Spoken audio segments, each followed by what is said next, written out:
Hello Flagler students, this is Laura Mongiovi, Professor of Art and Design.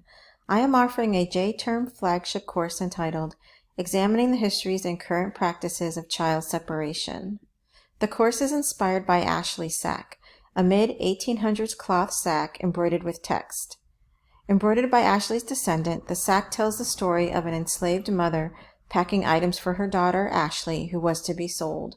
Mother and daughter were separated, never to see each other again. In addition to Ashley's story, we will investigate other histories related to child separation, such as the Holocaust and the Carlisle Indian School. We will also examine recent practices, such as the situation at the United States and Mexico border. The course has a community-engaged component where we will decorate tote bags for foster children. Foster children maintain few possessions and often lack suitable means to carry their belongings. Our project will provide a thoughtful and useful gift to the children. No experience necessary and all materials provided. Students should take this course to gain awareness of the past, which is essential to navigate the present and to make a difference in the life of a foster child.